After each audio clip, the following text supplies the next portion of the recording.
Hall da biblioteca.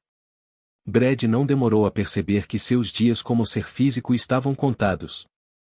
Ele nasceu ignorante, mas não continuou assim, como dizem por aí.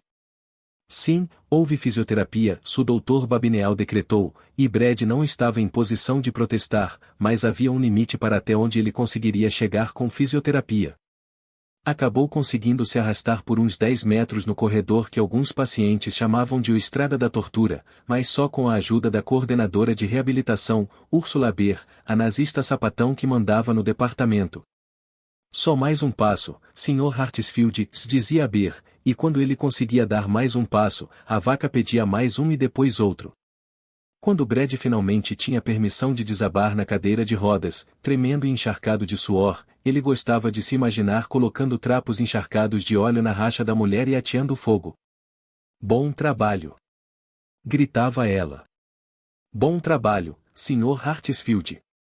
E se ele conseguisse gargarejar alguma coisa que se assemelhasse ligeiramente com obrigado, ela olhava ao redor para quem estivesse perto, com um sorriso de orgulho. Olhem! Meu macaquinho de estimação consegue falar. Ele conseguia falar mais e com mais clareza do que eles imaginavam, e conseguia se arrastar por 10 metros na estrada da tortura. Nos melhores dias, conseguia comer mingau sem sujar muito a camisa. Mas não conseguia se vestir, não conseguia amarrar os sapatos, não conseguia se limpar depois de cagar, não conseguia nem usar o controle remoto, uma lembrança da coisa 1 e da coisa 2 dos bons e velhos tempos, para ver televisão. Ele conseguia segurar, mas seu controle motor não chegava nem perto de ser bom o bastante para ele manipular os pequenos botões. Se conseguisse apertar o botão de ligar, era obrigado a olhar para nada além de uma tela vazia e uma mensagem de procurando o sinal. Isso o deixava louco de raiva, ou nos primeiros dias de 2012, tudo o deixava com raiva, mas ele tomava cuidado de não mostrar. Pessoas zangadas eram zangadas por um motivo, e vegetais não deviam ter motivo para fazer nada. Às vezes, advogados da promotoria o visitavam. Babineal protestou contra essas visitas, disse aos advogados que eles estavam atrapalhando o tratamento, o que ia contra os interesses deles mesmos, mas não adiantou nada. Às vezes, policiais iam junto com os advogados da promotoria, e uma vez um policial foi sozinho. Era um veado gordo com cabelo curto e sorriso fácil. Brad estava na cadeira, então o veado gordo se sentou na cama. Ele falou para Brad que sua sobrinha estava no show do Round Here. Ela tem 13 anos e é doida pela banda, disse ele, rindo. Ainda rindo, ele se inclinou para frente por cima da barriga enorme e deu um soco nas bolas de Brad. Uma lembrancinha da minha sobrinha, disse o policial. Você sentiu? Cara, espero que sim. Brad sentiu, mas não tanto quanto o veado gordo devia querer, porque tudo ficou meio vago entre a cintura e os joelhos dele. Algum circuito no cérebro que devia estar controlando essa área tinha queimado, ele achava. Isso normalmente seria uma coisa ruim, mas era bom quando você tinha que aguentar um gancho de direita nas joias da família. Ele ficou sentado ali, inexpressivo. Porém guardou o nome do veado gordo. Moretti. O policial iria para a lista dele. A lista de Brad era longa. Ele manteve um controle leve sobre Sadie MacDonald em virtude daquela primeira excursão totalmente acidental ao cérebro dela. Ele manteve um controle maior ainda no cérebro do auxiliar idiota, mas ir até lá era como tirar férias em Loughton. Em várias ocasiões, Brad conseguiu levá-la até a janela, o local da primeira convulsão. Normalmente, ela só olhava para fora e continuava trabalhando, o que era frustrante, mas um dia em junho de 2012 ela teve outra mini-convulsão. Brad se viu olhando pelos olhos dela novamente, mas dessa vez não ficou satisfeito em ficar no banco do carona, só olhando o cenário. Dessa vez ele queria dirigir. Sadie levantou as mãos e acariciou os próprios seios. Apertou. Brad sentiu um formigar leve entre as pernas da enfermeira. Ele a estava deixando excitada. Interessante, mas nem um pouco útil. Ele pensou em virá-la e levá-la para fora do quarto. Em seguir pelo corredor. Beber água no bebedouro. Sua própria cadeira de rodas orgânica.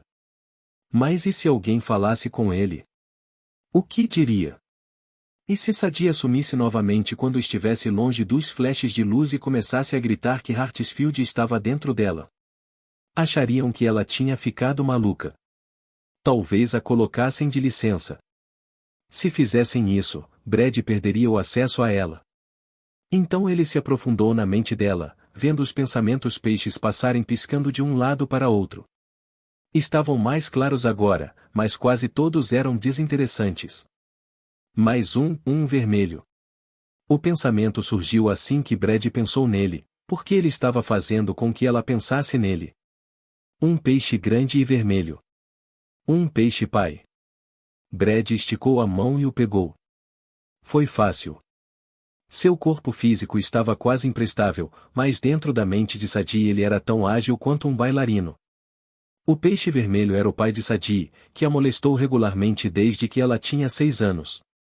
Aos 11, ele cruzou a linha e a estuprou. Sadie contou para uma professora da escola, e o pai foi preso. Ele se matou após pagar a fiança. Mas para se divertir, Brad começou a colocar os próprios peixes no aquário da mente de Sadie MacDonald, em pequenos baiacus venenosos que não passavam de exageros dos pensamentos que ela própria elaborou na área sombria que existe entre a mente consciente e a subconsciente. Que ela encorajou o pai. Que gostou de receber a atenção dele. Que era responsável pela morte dele. Que, pensando bem, não foi suicídio. Na verdade, ela o assassinou. Sadie tremeu violentamente, as mãos voando para as laterais da cabeça, e se virou para longe da janela. Brad sentiu a vertigem nauseante e agitada quando foi ejetado da mente dela. Ela olhou para ele com o rosto pálido e consternado. Acho que apaguei por 1 segundo ou 2, disse ela, e deu uma risada trêmula. Mas você não vai contar, vai, Brad? Claro que não, e depois disso ele teve cada vez mais facilidade para entrar na cabeça dela. Ela não precisava mais olhar para a luz do sol refletindo nos para-brisas na rua, só precisava entrar no quarto. Ela estava perdendo peso. Sua beleza comum estava desaparecendo. Às vezes, o uniforme estava sujo e às vezes as meias estavam rasgadas. Brad continuou a plantar as acusações no subconsciente dela. Você o encorajou, você gostou, foi culpa sua, você não merece viver. Bem ou mal, ajudava a passar o tempo. Às vezes, o hospital ganhava doações, e em setembro de 2012 recebeu uma dezena de aparelhos Apit, da empresa que os fabricou ou de alguma outra organização de caridade. A administração os enviou para a pequena biblioteca ao lado da capela ecumênica do hospital. Lá, um auxiliar os desembrulhou, deu uma olhada, concluiu que eram idiotas e ultrapassados e os enfiou em uma prateleira nos fundos. Foi lá que Al Brooks, o Al da biblioteca, os encontrou em novembro e pegou um para si.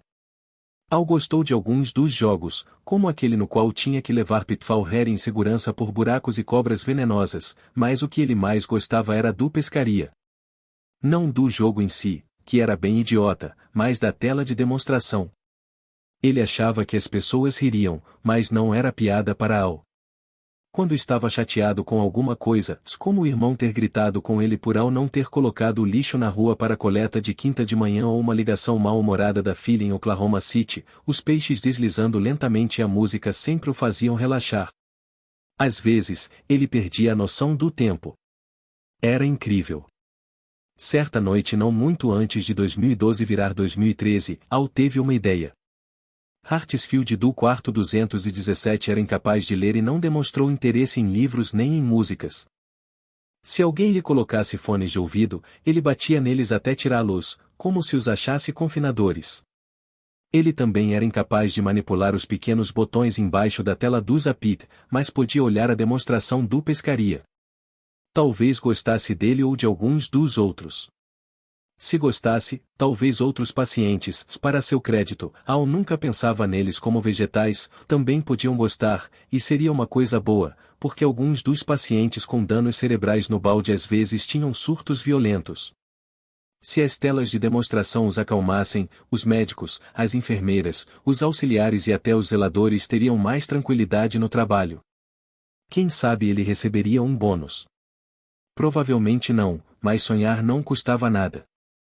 Alameda entrou no quarto 217 uma tarde no começo de dezembro de 2012, pouco depois de o único visitante regular de Hartsfield sair. Era um ex-detetive chamado Odds, que foi fundamental na captura de Hartsfield, embora não tivesse sido a pessoa que bateu na cabeça dele e provocou o dano cerebral. As visitas de Odds perturbavam Hartsfield. Depois que ele ia embora, as coisas caíam no 217, a torneira do chuveiro era aberta e fechada e às vezes a porta do banheiro batia. Os enfermeiros viam essas coisas e tinham certeza de que Hartsfield as estava causando, mas o Dr. Babineau ridicularizava a ideia. Ele alegava que era exatamente o tipo de ideia histérica que tomava conta de certas mulheres, embora vários dos enfermeiros do balde fossem homens. Al sabia que as histórias eram verdadeiras porque viu manifestações em várias ocasiões e não se achava uma pessoa histérica. Pelo contrário. Em uma ocasião memorável, ele ouviu uma coisa no quarto de Hartsfield quando estava passando pelo corredor, abriu a porta e viu as persianas fazendo uma dança maluca. Isso foi logo depois de uma das visitas de Odds. Continuou por quase 30 segundos, então as persianas pararam de chacoalhar. Embora tentasse ser simpático, e ele tentava ser simpático com todo mundo, Al não aprovava as motivações de Bill Odds. O homem parecia estar tripudiando sobre a condição de Hartsfield. Deleitando-se com ela. Al sabia que Hartsfield era um homem mau que assassinou pessoas inocentes, mas que importância tinha isso quando o homem que fez essas coisas não existia mais? O que restava não passava de uma casca. E daí se ele conseguia sacudir as persianas ou abrir e fechar a torneira? Essas coisas não machucavam ninguém. Oi, Sr. Hartsfield, disse Al naquela noite de dezembro. Eu trouxe uma coisa para você. Espero que goste. Ele ligou o Zapier e clicou na tela para abrir a demonstração do pescaria. Os peixes começaram a nadar, e a música, a tocar. Como sempre, Al ficou mais calmo e aproveitou o momento para curtir a sensação. Antes que pudesse virar o aparelho para Hartsfield poder ver a tela, ele se viu empurrando o carrinho da biblioteca na ala, do outro lado do hospital. O Zapier tinha sumido. Aquilo deveria tê-lo deixado nervoso, porém não deixou. Sentia-se perfeitamente normal. Ele estava meio cansado e parecia estar tendo dificuldade para organizar os pensamentos embaralhados, mas, fora isso, estava bem. Feliz. Ele olhou para a mão esquerda e viu que tinha desenhado um grande Z nas costas com a caneta que sempre deixava no bolso da túnica. Z de Z-Boy, pensou ele, e riu. Brad não tomou a decisão consciente de pular para dentro do hall da biblioteca. Segundos depois de o coroa olhar para o aparelho nas mãos, Brad estava dentro. E não sentiu estar invadindo a mente do cara da biblioteca. Agora, era o corpo de Brad, assim como um sedã da Hertz seria seu carro pelo tempo que decidisse dirigi-lo. A essência da consciência do cara da biblioteca ainda estava lá em algum lugar, mas era só um zumbido tranquilizador, como o som de uma fornalha no porão em um dia frio. Porém ele tinha acesso a todas as lembranças de Alvin Brooks e a todo o conhecimento armazenado em seu cérebro. Havia uma quantidade extensa disso, porque antes de se aposentar do emprego aos 58 anos, o sujeito era eletricista, conhecido como Fagulha Brooks em vez de Al da biblioteca. Se Brad quisesse refazer a fiação de um circuito, poderia fazer isso com facilidade, embora compreendesse que podia não ter mais essa habilidade quando voltasse para o próprio corpo. Pensar no próprio corpo o alarmou, e ele se aproximou do homem caído na cadeira. Os olhos estavam semiabertos, só mostrando a parte branca. A língua pendia de um canto da boca. Brad colocou a mão retorcida no peito de Brad e sentiu um movimento leve. Então estava tudo bem com seu corpo, mas, Deus, ele estava horrível. Um esqueleto envolto em pele. Odds fizera isso com ele. Ele saiu do quarto e passeou pelo hospital, sentindo uma espécie de euforia louca. Sorriu para todo mundo. Não conseguiu controlar. Com Sadie MacDonald, teve medo de fazer merda. Ainda estava com medo, mas nem tanto. Isso era melhor. Ele estava usando o hall da biblioteca como uma luva apertada. Quando passou por Anna Corey, a zeladora-chefe da ala, ele perguntou como estava sendo o tratamento de radioterapia do marido dela. Ela respondeu que Elise estava indo bem, apesar de tudo, e agradeceu por ele ter perguntado. No saguão, ele parou o carrinho em frente ao banheiro masculino, entrou, se sentou na privada e examinou o Zapit. Assim que viu os peixes nadando, entendeu o que devia ter acontecido. Os idiotas que criaram aquele jogo em particular também criaram, certamente sem querer, um efeito hipnótico. Nem todo mundo seria suscetível, mas Brad achava que muita gente seria, e não só as pessoas com tendência a convulsões amenas, como Sadie MacDonald. Ele sabia pelas leituras que fez na sala de controle do porão que vários aparelhos eletrônicos e jogos eram capazes de desencadear convulsões ou estados hipnóticos leves em pessoas perfeitamente normais, o que fez os fabricantes imprimirem um aviso, com letras muito pequenas, e em muitos manuais de instruções, e não jogar por períodos prolongados, não se sentar a menos de 90 centímetros da tela, não jogar se houver histórico de epilepsia. E o efeito não era restrito a videogames. Pelo menos um episódio do desenho Pokémon foi banido quando milhares de crianças reclamaram de dores de cabeça, visão embaçada, náusea e convulsões. Acreditava-se que o culpado era uma cena do episódio em que uma série de mísseis era disparada, provocando um efeito estroboscópico. Uma combinação dos peixes nadando com a música funcionava da mesma forma.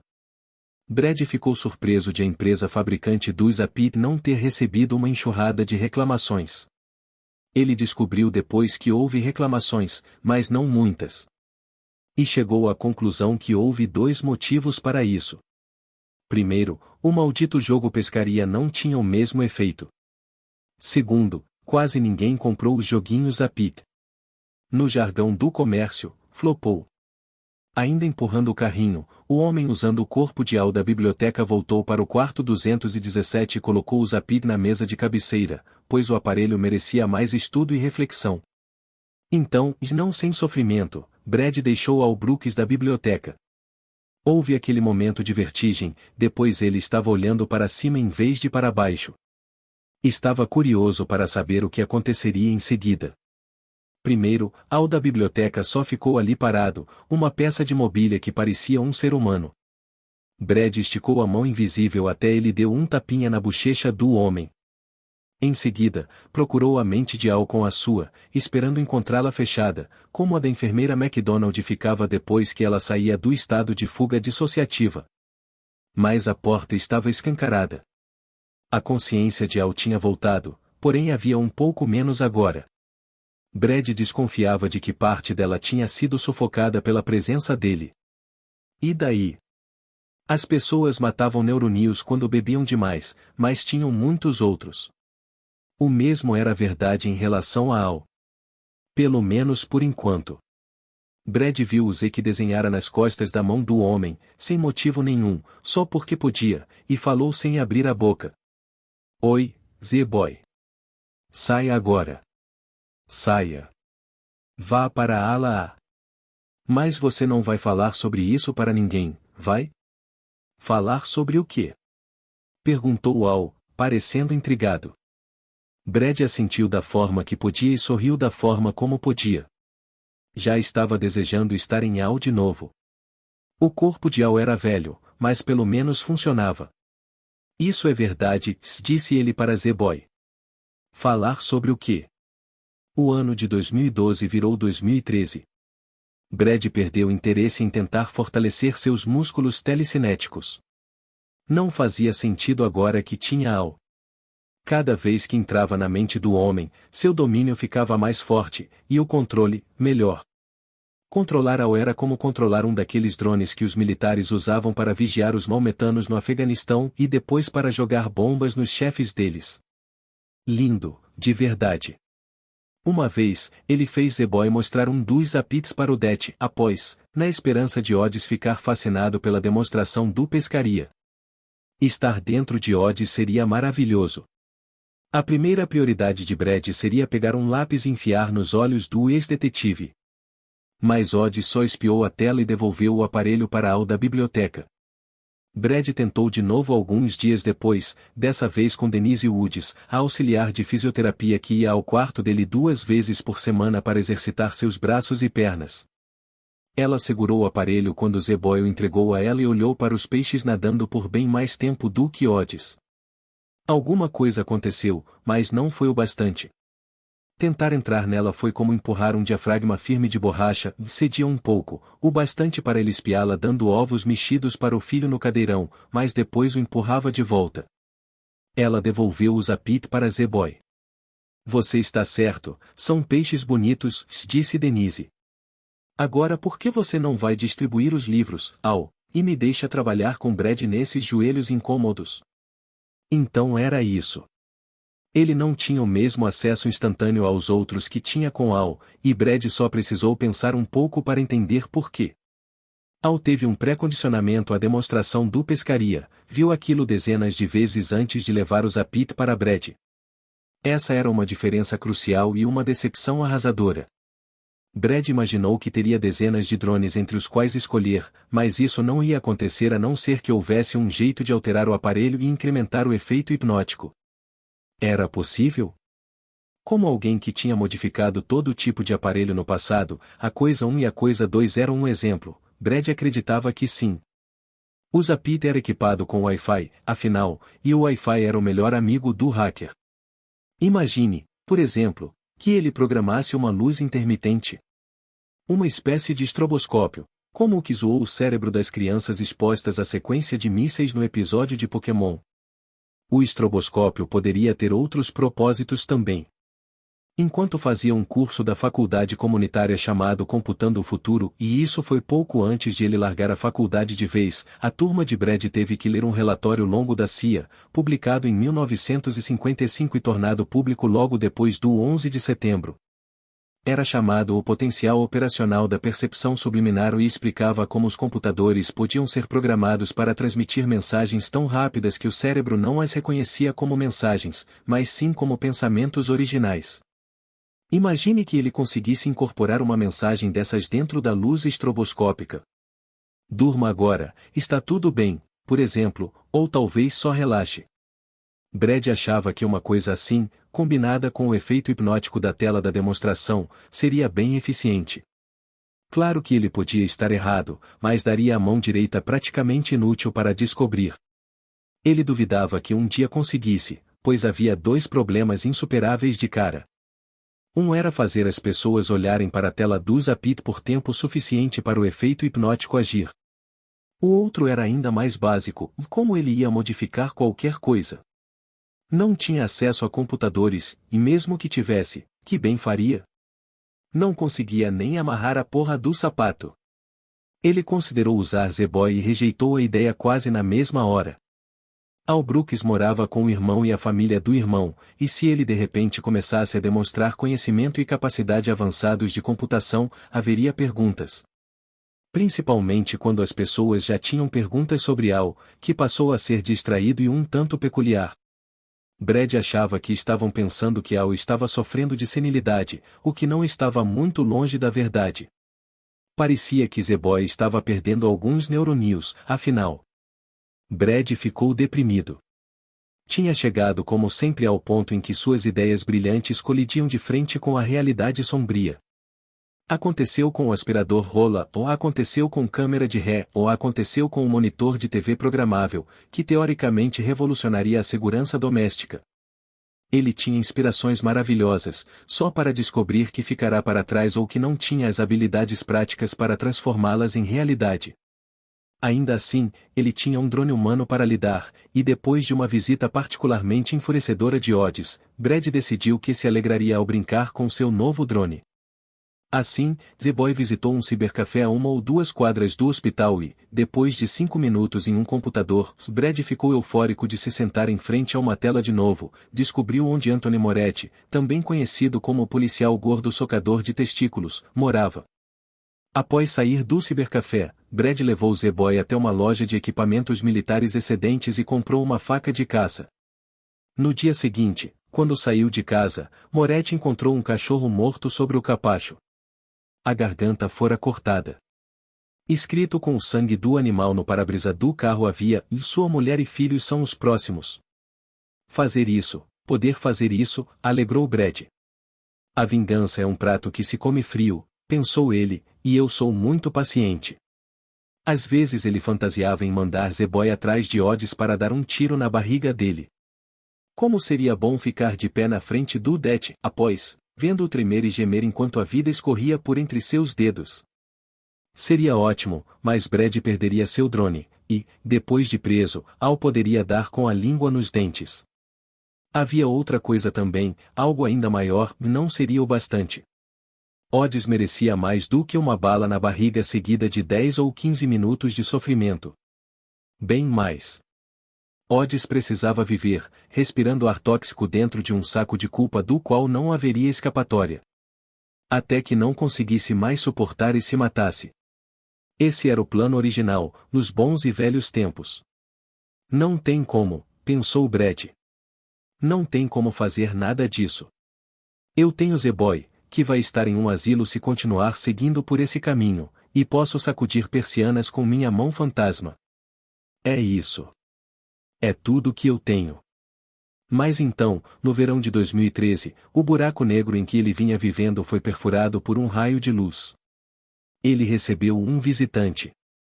Um visitante de verdade, não Odds nem um cara usando o terno da promotoria, que foi ver se ele tinha melhorado magicamente o bastante para encarar o julgamento por mais de 10 crimes qualificados diferentes, com a lista encabeçada pelas 8 mortes intencionais no City Center. Houve uma batida rápida à porta, e Becky Wilmington colocou a cabeça para dentro do quarto. Brad? Tem uma jovem aqui que veio visitar você. Ela disse que trabalhava com você e trouxe uma coisa. Você quer vê-la? Brad só conseguia pensar em uma jovem que pudesse estar ali. Pensou em dizer não, mas sua curiosidade voltou junto com sua maldade, talvez fossem até a mesma coisa. Ele assentiu de forma desajeitada e tentou tirar a franja dos olhos. A visitante entrou timidamente, como se pudesse haver minas escondidas no chão do quarto. Ela estava usando um vestido. Brad nunca tinha visto de vestido nem podia imaginar que ela tinha um. Mas o cabelo ainda estava cortado curto em estilo militar, como era quando eles trabalharam juntos na ciberpatrulha da Discom Electronics, e ela ainda era lisa como uma tábua na parte da frente. Ele se lembrou de uma piada, se não ter peitos conta para alguma coisa, Cameron Diaz vai fazer sucesso por muito tempo. Mas ela tinha passado um pouco de pó para cobrir as marcas de acne, incrível, e até um pouco de batom, ainda mais incrível. Em uma das mãos segurava um pacote embrulhado. Oi, cara, disse Fred Linklater com uma timidez incomum. Como você está? Aquilo abriu as portas para muitas possibilidades. Brad fez o melhor que pôde para sorrir.